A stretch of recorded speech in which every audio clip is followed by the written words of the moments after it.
table of contents version of the other topics that you covered in this class. We talked about car insurance. So you get down in the nitty-gritty. When you buy a car, you might not be required in the country you live in to have insurance. Mm-hmm. They might not even know that in Michigan, if you are driving, you're required to have car insurance. Why is that? How much is it going to cost? Student insurance. Why are we asked to buy insurance? Medical insurance through the university. And for me to be able to explain, well, it's very expensive here in the United States because, unlike many countries, we have a more privatized form of medicine. Mm-hmm. That's the way it is. And if you get a major health issue and you're hospitalized for several days, or if you have to have surgery, it can run into the tens of thousands of dollars.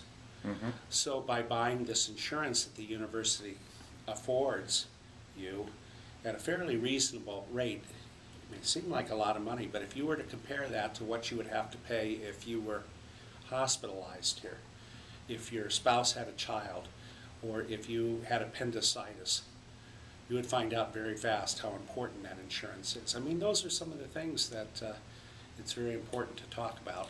Now, my guess is they found this really useful. Did you get a lot of participation from the international community? This was in Mankato? This was a required class. Mm-hmm. People would sign up for it. Mm-hmm. But I always tried to make it not only informative but fun. I would typically every term also have the students over to my home. Mm-hmm. And the students would arrive, and the first thing that the Muslim students would find out is that the meat or chicken that I had purchased was halal. It was it had been killed in a way and butchered in a way that fit their religious tenets. Mm-hmm. I would have basmati rice, for example. Just wouldn't use Minute Maid rice. Mm-hmm. Basmati rice is a very aromatic rice. It's one of the favorite rices of the Indian subcontinent.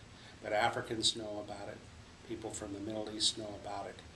So to find out certain foods that people appreciate and then prepare it in a way that is similar to the way they've had it at home, they really appreciate that.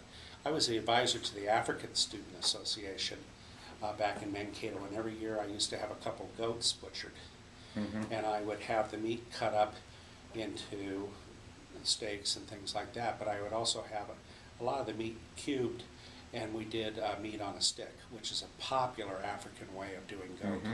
And I would season it on the stick, and then oftentimes, as the students were leaving, I'd give each of them a package of goat meat. Wow. Because they couldn't buy it in the store, so they could take Mm-hmm. it home. And I would cook curried basmati rice with lamb in it and do different things like that. And we just have wonderful evenings where people would come for the food and come for...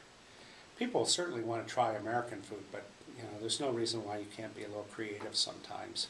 I'm thinking about some of our sponsor families at ISM. Think about what they do with food. My wife with the Burmese students